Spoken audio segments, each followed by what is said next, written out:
Elisa Grenfell. I really like her. And for I her love part of her the conspiracy shorts. theory, what she was investigating was the question of why are there so many Mormon influencers? It's not a conspiracy theory. Basically, it is 100% proven from my perspective. There was a fact that she found that she thought was just an odd curiosity. Ooh, so silly. So silly that this is the case. I don't think this is an odd curiosity at all. I think that this explains everything. So I asked an AI algorithm, when did Mormon influencers start to rise in popularity disproportionately? Ooh. And Perplexity said it was in 2001. Remember, I said that was when they first started discouraging the term Mormon. And then recently there's been a rebranding to further discourage the use of the term Mormon among church members. Would you like to know more? Hello, I am so excited to be here with you today, Simone. This episode is going to be one of the Malcolm goes into a conspiracy theory. Although I don't think that this one is a conspiracy theory. I think it's actually proven in the data at this point, and it's very interesting. Now, I should note, one, this is not going to be like an anti-Mormon episode. If that's what you're here for, anti-Mormon content. Yeah, sorry, I we're Mormon stans, Yeah, we're so Mormon stans. Even our theological beliefs, I've been told by Mormons, they align enough with Mormon theological beliefs that some Mormons would consider us more like inactive members or members not in good standing with the church, but that theologically they're pretty similar. So yeah, someday we'll get our temple recommends cards. It's okay, Malcolm. The day will by the way, come, maybe. I know, right? The day will come. The day will come. Well, I guess we're not going to tithe, so probably not. Yeah, I would never do that. I just don't believe in the central church concept, and I Yeah, suppose we're that's very against that. Yeah. But that aside, I believe I have discovered the solution to a question I was wondering a long time. And I will Oh, set up the question, okay? yes. Throughout the 90s, so just a little background on the term Mormon. Mormon was originally used as a term, not necessarily derogatory, but just by people outside of the Mormon church to refer to people of the Mormon church because it comes from the Book of Moroni, right? That's where you get the word Mormon, right? Like Yeah. it's not like an insulting term or anything like that. Mormons reappropriated the word throughout like the 80s and the 90s, and it became a mainstream word within the church for members of the church. It started to become unfavorable for church members, and there was hold on, I'll pull up the exact wording here. In starting around 2001, the church encouraged the full use of its name and discouraged the use of Mormon church, although Mormon was still widely accepted among church members. So you got to keep in mind these dates here because they're going to turn out to be important. So the first move against the term Mormon was a lighter push that came in 2001. But then there was a much heavier push in August of 2018, in which, and by the way, what the thesis of this video is going to be on is why did these pushes happen? Yeah. Because I'll explain why they don't make logical sense from the perspective that they're being laid out by the church. As of August 2018, I'll just read basically what AI says about this and what it said the church's explanation was. Okay. The Church of Jesus Christ of Latter-day Saints has had a long-standing, so since 2001, preference for using its full name rather than nicknames like Mormon or LDS Church. But this policy was strongly emphasized and formalized in August 2018. Here's a summary of the key points. Divine directive, President Nelson stated that this change was revealed to him by God, emphasizing, quote, the importance of the name he has revealed for his church, end quote. New guidelines, the church has issued a style guide that discourages the use of, quote unquote, Mormon church, LDS church, and Mormonism. It encourages using the full name, quote, the Church of Jesus Christ of Latter-day Saints, or shortened versions like, quote unquote, the church, or, quote, the Church of Jesus Christ, end quote. So, first of all, you've got to understand how insane this request is, just from an outsider's perspective, okay? He wants you to not use, so this new proclamation doesn't just ban the use of Mormon, it bans the use or discourages the use of LDS. And so he's, okay, you either have to use the Church of Jesus Christ of Latter-day Saints, which who's going to do that except for devout Mormons, right? Right.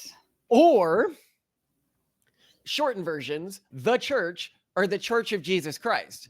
And it's like, if I'm talking to a group of Christians and I'm like, I'm a member of the church or the Church of Jesus Christ, they're not going to know or assume I'm talking about Mormonism. That's Yeah. an insane version of a short version of the name, right? Seems like a silly change in policy from an outsider's perspective. So let's go over their explanation for this change of policy before I get to which I think the true explanation is for this change of policy. Okay. One, emphasizing Christian identity. The church leadership wants to highlight that they are a Christian denomination centered on Jesus Christ. Using Mormon was seen as obscuring this core identity, but they're not even using LDS. They're not using a shortened version that would immediately catch on within popular parlance. So it's clearly not going to recenter Jesus in the mind of the general public. So I don't buy this explanation, right? Okay. Yeah. Divine revelation. In August 2018, Russell M. Nelson, the president of the church, announced that God had instructed him to emphasize the full name of the church and discontinue the nicknames like Mormon. Maybe, but I'm going to present strong evidence that people need to understand how Mormons think and relate to God. When a Mormon I brought a Mormon like a business decision or something like that, or if I brought the head of the church like a decision, like a marketing decision, he would then always, especially if it was a big one like the name of the church, pray to God to see what God had to say about it. That is just the way Mormons relate to God. They always ask God for answers to their questions. So I'm not denying that the head of the church went and prayed to God and then felt comfortable with this change. It's just that from a Mormon perspective, that's not a particularly profound thing to have done. He does that every day with all sorts of little questions. It's not what you may be thinking of. You're a secular person where like you're imagining like God talking to him or something like that, or a vision coming in front of him and talking to him. Okay. I don't see that as a big reason to do this. 3, accurate representation. Church leaders believe that using the full name, the Church of Jesus Christ of Latter-day Saints, more accurately represents their beliefs and focuses. So again, they're trying to, and I actually think this has hurt the church a lot, and we've done another episode on this, trying to normalize the church as a mainstream Christian denomination, which I think removes a lot of what makes Mormonism more theologically interesting than some of the other Well, traditions. it's almost, to do so requires one to make one's harder religion. That is to say, a religion that is stronger ultimately in the face of mainstream society, but also less convenient. A softer religion, which is more weak, more likely to be subject to high attrition, not as good at imparting fitness, etc. Yeah. Okay, 4, distinguishing from other groups. The church aims to differentiate itself from splinter groups, especially those practicing polygyny, who might also be associated with the term Mormon. Splinter groups? I'm sorry, the mainstream church practice polygyny. I understand that the church today can prevent, that's not true. Joseph Smith did this. Brigham Young did this. All of your early prophets did this. Now, do I think that the church is trying to actually differentiate itself from those churches, those groups? No. How do I know that they're not actually trying to differentiate themselves from those groups really heavily? Because this is what more ex-Mormons think, right? They're like, oh, it's the church trying to distance themselves from their past. If they were doing that, they wouldn't have chosen a comically long name that nobody but devout Mormons are going to use. If they had done that, they would have chosen another short form name that non-Mormons could use to distinguish Mormons that was obviously mutually exclusive to the Mormon community. 5, a rebranding effort. This change is part of a broader rebranding initiative, including updates to the website, materials, and even renaming of well-known entities like the Mormon Tabernacle Choir. I do think it was a rebranding issue, but not for the reasons you may think, audience. What do they call the choir now? Wait, Motab is no longer, what are they called? Well, Google it if you want. What's the Mormon Tabernacle Choir called now? Next, historic context. While the nickname Mormon has been used since the 1830s, the church has periodically attempted to move away from it. The Tabernacle Choir at Temple Square. Why? Okay, it's one thing to rebrand. It's another thing of, sorry, we're no longer Mormons. We're the Church of Jesus Christ of Latter-day Saints. It's too much. You guys have to, very frustrating. And then the final explanation that's given here is revelation-based leadership. The LDS Church believes in ongoing revelation. So do we. So again, this is why we're theologically pretty similar to Mormons. I believe I have found the answer to this. And the dates line up really tightly. And the person who did most of the legwork in figuring out this conspiracy theory was a YouTuber. I knew her from the female host of Zelf on the Shelf, but she also has her own channel where she released this particular conspiracy theory, Elisa Grenfell. I really like her. And for I her love part of the her conspiracy shorts. theory, it's not a conspiracy theory. Basically, it is 100% proven from my perspective. And I'll go over it. It's impossible that this isn't what's happening. So, what she was investigating, she just didn't put these two particular dots together. What she was investigating was the question of why are there so many Mormon influencers, right? And there Mhm. have been many. By the way, what would be a, you know my conspiracy theory answer, but what would be your answer to the first question? Why do you think Mormons, before I came up with this theory, tried to make the change to having Mormons call it the Church of Jesus Christ of Latter-day Saints? What other ex-Mormons online have said is that it is to distance themselves from controversies associated with the church. I haven't had any particular. I thought maybe it had to do with trying to refocus people's attention on Latter-day Saints or Jesus Christ instead of just being like, "Oh no, we're not this whole Angel Moroni, whatever, the Book of Mormon." No, it's not that. It's Jesus Christ and saints and the latter day. I don't Mhm. know. I really don't know. Yeah. And so she was trying to find out why Mormons are disproportionately present in the mommy blogging community, everything like that, because this is something they are disproportionately present. But I think that she also found out another mystery that she hadn't thought she was looking for. And the other mystery is why are ex-Mormons so disproportionately large in the leadership of the atheist community and in the publicly viral voices in the atheist community? And Mm. her answer would actually explain why that's true as well. So I historically thought this was a cultural thing. I believed the mainstream answer to this. Mormons are genetically isolated for a period and culturally quite distinct from other groups. When you interact with Mormons and ex-Mormons, they feel quite different than other groups. They're generally more pleasant. They're better at social hierarchy fights, which seem to have been very important in their community history. And they are intensely interested in what the public thinks of them and appearing normative, which I think is what's destroying the church right now. I think that's always been the Mormon black pill, is the Mormon desire to fit in and be just another Christian, when I think their strengths is that they're not just other Christians. But the explanations people have had historically for why Mormon influencers had more reach was LDS culture. So, an emphasis on journaling and scrapbooking and memory keeping. This is not commanded from the church, it's just something that is just really common. Likely, it's been argued a descent of their church practices of genealogy and stuff like that. I don't know. I think it's like a family focus and a self-perception focus, which is really important to Mormons. Mm. So they are, because they're so interested in what the public thinks of them, they are more interesting or more likely to do things like blog or put their family online. They're also more likely to do this because of stay-at-home motherhood, which is more common in the LDS community. And they might, I don't know. The other answers I'm reading here are just not strong. Those are the reasons that I had bought into. So now, first part of the conspiracy theory, I'm going to roll out. Do it. And this was all discovered by Elisa Grenfell. Got to give her full credit for this. Lovely person. I'd love to have her on the show if she ever watches our Oh, stuff. we should ask her. Yeah. Yeah, we should actually reach out. You can make a note. So, the Mormon Church as a corporate entity is the most wealthy church in the world at $236 billion. So, that makes it as a corporation around the size of Shell, the gas company, or Pepsi, and is bigger than companies like Disney or McDonald's. It's So, insane.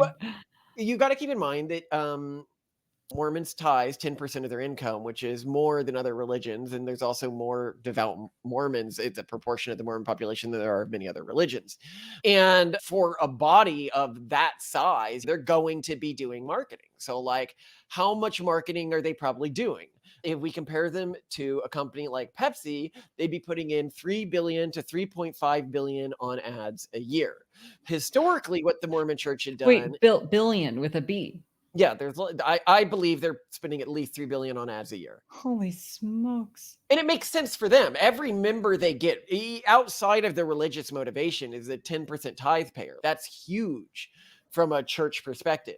Historically, what they would do is they would sign contracts with people, but a number of those contracts ended up blowing up in their face because the people would then end up supporting gay rights and criticize the church for that, or end up becoming gay themselves, which, of course, if you are supporting someone who is theatrically gifted and has a large online following, of course they're more likely to turn out to be gay. That is just a thing, right? And then they're going to have an intrinsic beef with the church. So I can see why the church would want to move away from that model.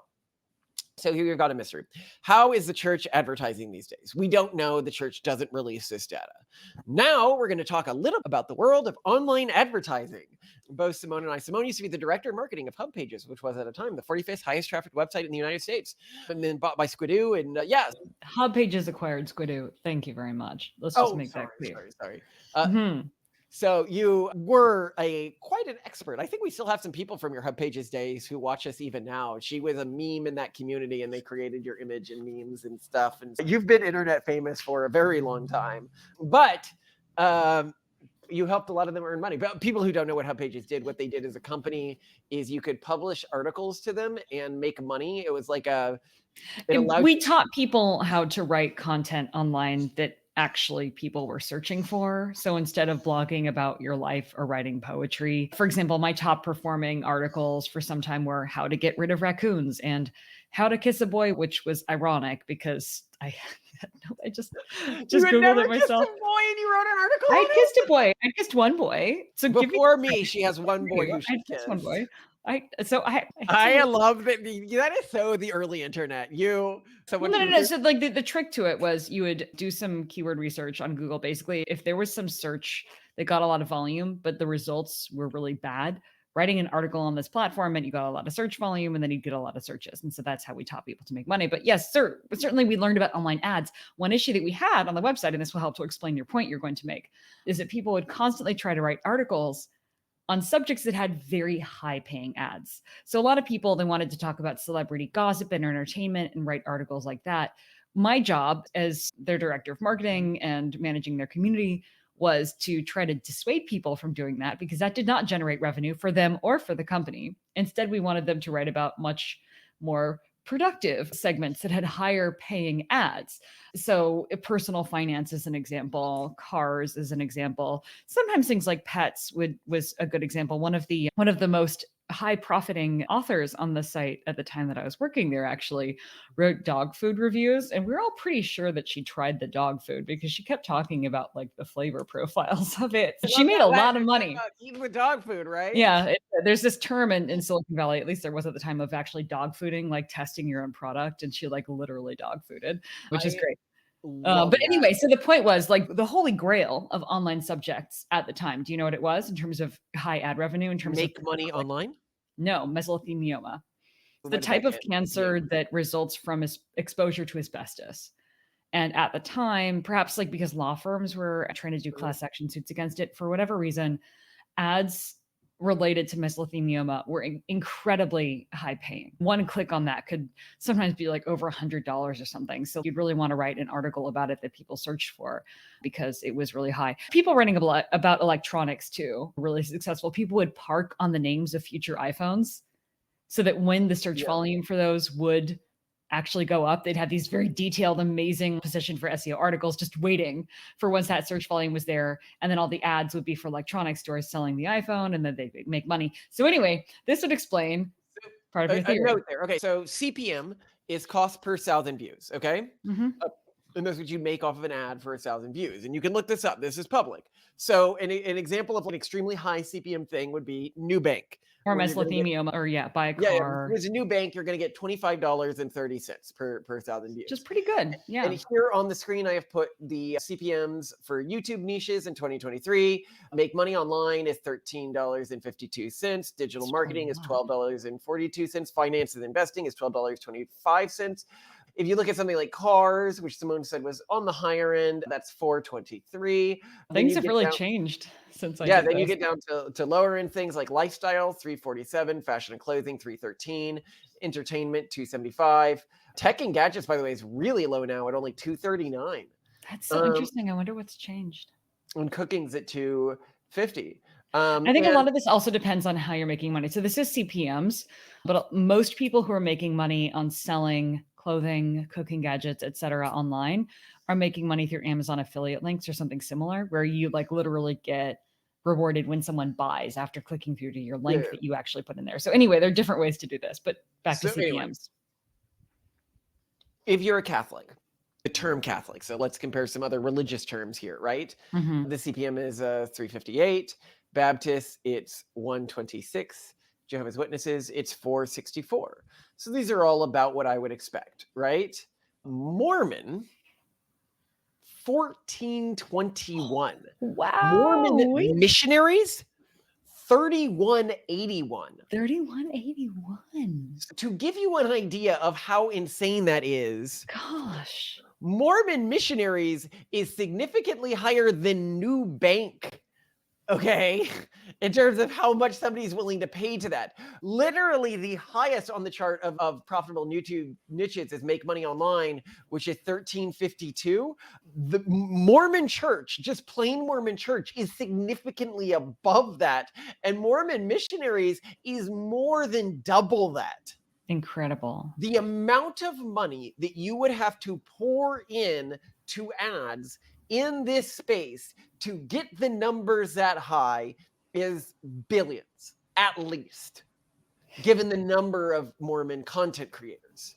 This means that a Mormon content creator is earning on average more per video that they're putting out than somebody who is creating SEO optimized perfect content to get people to sign up with banks or Gosh. financial advisors. Isn't that crazy? Hold on, so it hasn't gotten fully. So you might be like, oh, that might be a coincidence. New York influencer, 526. Los Angeles influencer, 461. Texas influencer, 631. All about what you'd expect, right? Yeah. Utah influencer, 1890. 1890. These are insanely high amounts. These are insanely high amounts. Somebody is pouring an astronomical amount of money into this. Then So- to your point about the amount that the LDS church is likely paying on ads. Why are Mormon influencers more seen than other influencers? There's basically no other answer to this unless there's some other company out there pouring billions into Mormon targeted ads. Yeah. Which there isn't. There just isn't, obviously. So why would they be overcharging for ads? Why? So there's a few things. One is if they are paying Mormons this way, like Mormon influencers this way, Mhm. one, they don't have any negative PR risks because they're not paying them directly. Yeah, so there's no one. Yeah. There's Two- not. You don't have to invest in someone. Also, it saves a lot of time and money, generally speaking, because you're not reaching out to these people, coordinating with them, sending Exactly. them emails. It's not that intense. Two, they're getting a 10% discount because these Oh, people end up lol. paying 10% Hey, back. if these are tithing Mormons, though, and I have something to say about this later if you want. Why don't you say it right now? So there are a lot of Mormon influencers, but one thing that's discussed on the genre of Mormon influencers is why do so many Mormon influencers dress like thirst traps? Like they're in basically thong bikinis. And there's a lot of discussion of, oh, maybe they're not endowed yet, or Mormons have varying policies on when it's appropriate to wear your garments, etc. Like maybe for swimming, you don't, but they're still wearing like extremely revealing bikinis and also taking a lot more revealing photos. I think that a lot of people, because there are these really high ads and it pays to be a Mormon influencer, quote unquote Mormon, you say you're Mormon, is that a lot of actually not practicing Mormons, not tithing, not wearing garments, are just getting in the genre and basically saying they're Mormon. Just like right now, a lot of people are saying that they're autistic because it's trendy to be autistic, but they're not actually autistic. And I think a lot of these people are not actually Mormon. They're Mormon because it pays to be Mormon, if you know what I mean. I just think that there are a lot of Mormon influencers who probably don't tithe, who clearly don't wear garments. The negative externalities of this ad campaign. Yeah, exactly. And I think that's really interesting. Of this ad campaign, before we go further, is one, it ends up elevating anti-Mormon influencers as well. So Yeah. that's the reason why there's so like many ex-Mormons, you say. Mormons in the atheist community. They can't say don't show ads on ex-Mormon. If it's Mormon content, it's Mormon content. Yeah. I.e., if it's stuffed with Mormon keywords and people who look for Mormon keywords are watching it. So Yeah. it's going to artificially elevate ex-Mormons. It's also, keep in mind, the rules that these people are playing with are the same. The church isn't able to disproportionately elevate the more chaste Mormons. Yeah. And guys being guys, they're going to click on the thirstier girls. Yeah, the thirst trap Mormons, the not really Mormons are going to be the ones that get more views because they are hotter. I also that think Delph that on the Shelf, or whatever her name is for her side project, didn't seem to realize. She thought that the way that this was elevating Mormon content, which is definitely a way, is that it was providing them with more money to do this, which made this a more viable side income for Mormon moms, which made it more likely that they would end up creating this type of content, or young Mormon women. I don't think that is the key thing. I think the key thing that she didn't seem to realize is that whether it's Instagram or YouTube or anything like that, these platforms are in the business of making money. They will disproportionately show people content with a higher CPM than content with a lower CPM. It literally boosts the term Mormon in the algorithm itself to have a higher CPM on that term. Right. Just like when I worked at Hub Pages, we didn't just encourage people to not write about entertainment and instead write about personal finance, because we made money too when they made money. We needed them to do that. Yeah, so you disproportionately showed content to users on higher paid topics. Yeah. Okay. So, one, no, this isn't about paying the families necessarily. This is about influencing the algo, which it is doing. So, one additional piece of information that Zelf on the Shelf didn't seem to be aware of. But now we're going to talk about my part of the conspiracy theory, because there was a fact that she found that she thought was just an odd curiosity. Ooh, so silly. So silly that this is the case. I don't think this is an odd curiosity at all. I think that this explains everything. So I asked an AI algorithm, when did Mormon influencers start to rise in popularity disproportionately? And Perplexity said it was in 2001. Remember, I said that was when they first started discouraging the term Mormon, and then recently there's been a rebranding to further discourage the use of the term Mormon among church members. She found another interesting little thing here. Mormon church as a search term, priced at $14.21. Mormon missionaries as a search term, priced at $31.81. LDS, $225. Latter-day Saint, $283. No one is buying ads on those terms. What? Huh? You may be asking. Why would the church have done this? Why would the church, if it is the church that's bidding up these terms, not bid up the terms that only Mormons would use? And that's your answer right there. The reason they made this name change is you have a problem if you're using this ad campaign. Who searches the term Mormon most? Mormons. Mormons search the term Mormon most. A Mormon is more likely than any other person online to be asking, where's my nearest local Mormon temple? They're the most likely people in Google to be looking for quote unquote Mormon content. Clicks from Mormons are wasted money for the LDS church. Okay. Yeah. You don't want to convert someone who you've already converted. You don't want to be paying for ads for somebody who was. You don't want to be that idiot Amazon.com that advertises a refrigerator to you the moment after you buy a refrigerator. Yeah, we actually pitched that to Amazon. A fun story about how inefficient Amazon is. So at one point we were interviewing an Amazon. This was a while ago. Amazon has fixed this problem since then, but Amazon used to have this problem where they would pitch you products after you had bought a very expensive product that obviously you're only going to buy once in a long period of time. Like a refrigerator is a great example of this. It would constantly be in your recommended. And I suggested that they have low income employees. I was like interviewing. I was like, I have this idea for a program I wanted to start for you guys for low wage workers in like the third world to mark all products as single time purchases or multi-time. Yeah, like they have MTurk. They have the resources. Yeah, I was like, you guys could use MTurk, do this, and it would dramatically, like, it would be billions of dollars a year different for Amazon. This one change to their algorithm. And it would be very easy for me to do the program and execute it. I was like, okay, so if I did this or to get this program, how do I pitch that to my higher ups? And they're like, you could write a pitch to do that, but you wouldn't necessarily get on the team that was doing it, even if it was accepted. And I was like, is there financial compensation if they accept it? And they're like, not really. And I was like, wow, you are a terribly run company. That is how you keep greenlighting these garbage woke shows, because you are the bureaucracy of bureaucracies. And Amazon higher ups, if you want me to come in and clean things out, I can guarantee you will be making at least 13% more the next year. But anyway, let's go back in here, because like little things like that, like how did they not think of that? And why do they not have a system that would allow a smart person to come in and implement that when it was so low cost to implement? But anyway, back to the topic at hand here.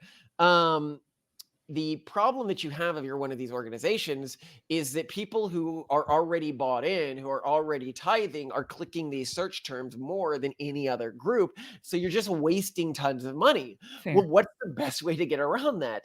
You change the church's name among the devout to something that people outside of the devout circles will never, ever use, like Jesus Christ Church of Latter-day Saints. They didn't plan on the general public to stop using the term Mormon. They were just trying to get the devout Mormons to stop using the term Mormon. That is why the name change happened. This isn't like a bad thing from a theological perspective. Even if he knew this and he prayed to God about this, I'm sure God was like, yeah, especially if God's a Mormon. Where am I? Where are we? Oh my God, what's happening? Hello, newcomers, and welcome. I'm the Hell Director, and for those of you who were a little confused, you are dead, and this is Hell. So abandon all hope and yada yada yada. Hey, wait a minute, I shouldn't be here. I was a totally strict and devout Protestant. I thought we went to heaven. Yes, well, I'm afraid you were wrong. I was a practicing Jehovah's Witness. You picked the wrong religion as well. I'm afraid it was the Mormons. Yes, the Mormons were the correct answer. But yeah, of course. Of course, it's the right thing to do. It's the efficacious way to reach people and to not waste your followers' tithing money, which is obviously a sinful thing to do. Nothing about this is below board exactly. It's just that they were doing this program secretly. And that I find absolutely fascinating. I also think there was a secondary reason behind the rebrand to the impossible name that no one's ever going to do, which is this was the height of victim culture. And I think the church was trying to force those who criticized it to call it a term that they categorized as a slur, so that they could say that these individuals shouldn't be taken seriously as critics because they were using a term that was derogatory about the church itself. Interesting. Now, do you have any thoughts, Simone? I will say part of this seems quite wasteful, especially because so many not actually, I would say, best role model Mormon influencers are becoming Mormon influencers. However, I've also noticed that some very not Mormon type people follow and secretly love following Mormon influencers online now. So the church has done a pretty good job at raising its profile in mainstream media and exposing a lot of people to the Mormon lifestyle and getting them to see it and think Mormons, whatever, right? They hate gays, but then, but their lives are so nice. They look so happy. They're playing the game as well as they can, given that their hands are tied with this gerontocracy ruling the church. Yeah. The problem is that the modern culture is just not conducive to Mormonism. If you look at even like a girl-defined husband deconstructing or deconverting from the church, and she is likely one of them. It's likely on a pathway to deconvert. Like that's as Mormon a poster child as you have for our generation. And I think that sadly we're seeing a lot of them deconvert. And a comment on our Discord, and people should check out the Discord. It is so interesting as the episodes. I will try to remember to include a link. But I actually thought that this was the user on the Discord was called Cattle PA3. I can't pronounce this, but 3. People might be wondering why 3. On the Discord, everybody lists their child count at the end of their name, which I absolutely love. Wonderful. Props for 3. Weird. Yeah. Props for 3. Above Congratulations. replacement rate. Yeah. Well done. And they said, And this comes from a perspective like us. Like, we're not Mormons. We can't quite bite the bullet on the centralized church ourselves and some of the theological teachings and the alcohol prohibition. It reminds me of when the story of it was the head of I believe, Russian, and they brought various preachers to come and try to convince them to convert to their religion. And the Muslim said, "You can't drink alcohol." And they're like, "Oh, okay, go away. I'm done. I don't need to listen to anything else. We're not going to do that one." Anyway, so this person said, "I love the culture of LDS, but I think they're a dead man walking. It's over for them. I think there are a number of sects that simply cannot survive the internet information age. They relied on concealing inconsistencies and obvious fabrications in their doctrine that the internet now lays bare in a way that they're unable to counter. There is a wave of young Mormons going online and being forced to confront the reality that their religion is so obviously fabricated and is a collection of embarrassingly, shamelessly lifted Masonic rituals, and they're falling away en masse. LDS has a maximum one more generation's lifespan worth of relevance, in my opinion, if that, barring some kind of apocalyptic world change where the internet disappears. It's happening to my own childhood religion, Seventh-day Adventism." And so this is a person from a very hard culture as well. Yeah. You just go online and find out uncomfortable facts about Ellen G. White. That is not a Mormon, by the way. That's from his church. And the church foundation and doctrine that you used to never encounter in an entire lifetime of conversation, communion, church education, etc. The fallout is brutal and devastating.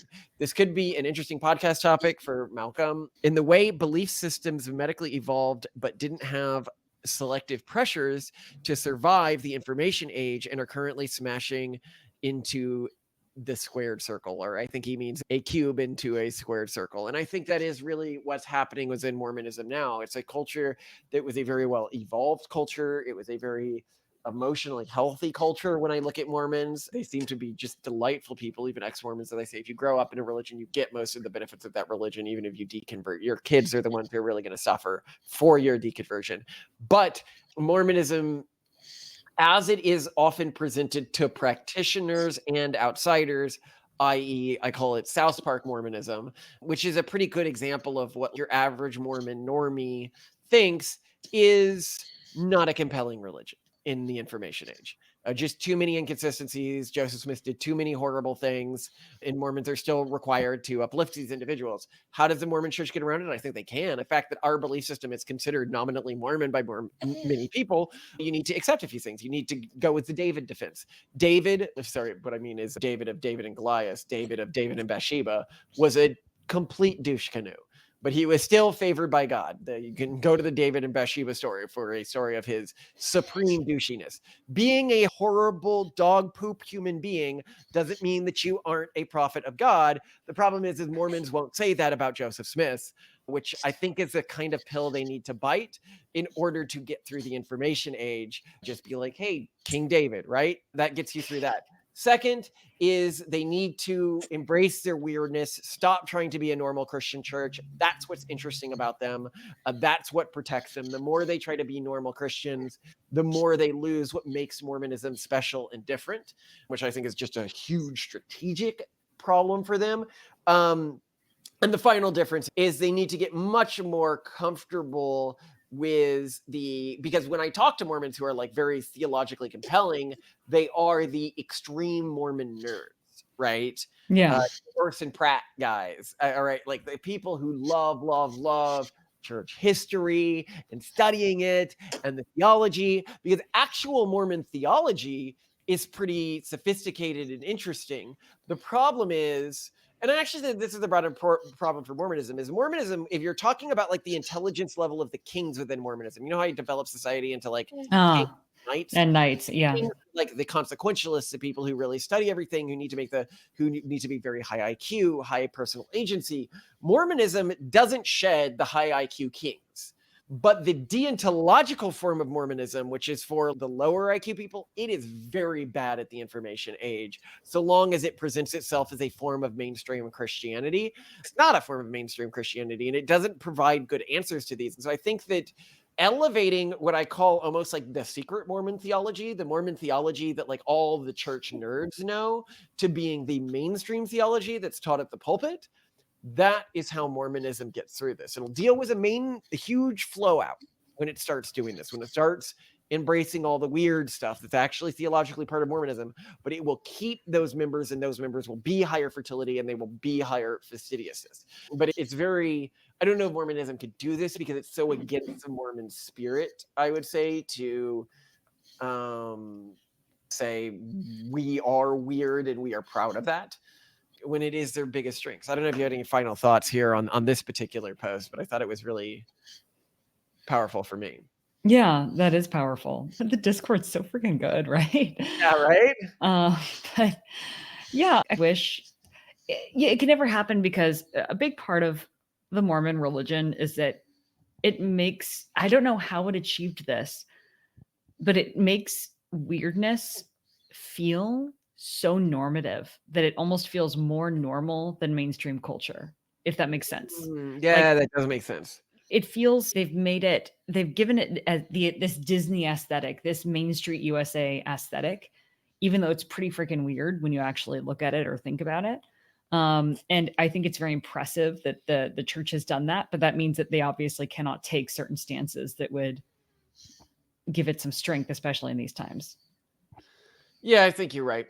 And by the way, if the church admits like why you shouldn't be over elevating Joseph Smith, if people are like, how can the church survive that? Just focus on Brigham Young. Brigham Young did some bad stuff, but generally he was an awesome guy. Like Brigham Young, I consider as an outsider to be the real founder of modern Mormonism. And I just say Joseph Smith was God's tool to get Brigham Young the information, the community to create Mormonism. I think if they refocus, and I think this works very well with the iterative prophecy idea of Mormonism, that Joseph Smith is not the real founder of Mormonism. He's just another temple head. He helped get it there. Yeah. So in terms of prophets, we're like, we ignore what they say. Like one of the prophets said in the Mormon community, if evolution is right, Mormonism is wrong. And like, obviously most Mormons today don't buy into what he said.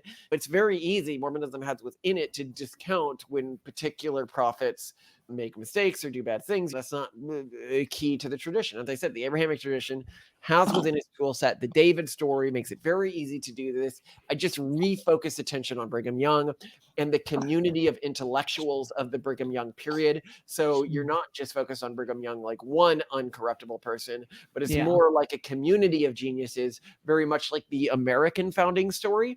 I think that would play out really well for Mormonism. And then they can get their Orson Pratt in there and like a number of other people, and they get this story that even more aligns with the American story, which is to say Joseph Smith is like a lower importance character, and who really matters is this community of intellectuals in the early day of the church. Totally. This is fun. Thanks for walking me through this. I think you've built upon the original conspiracy theory quite well. And I think you're right.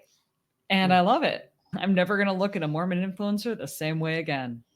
Love you to death, Simone. Love you too. We need to order pizza. Twist it into a little thing.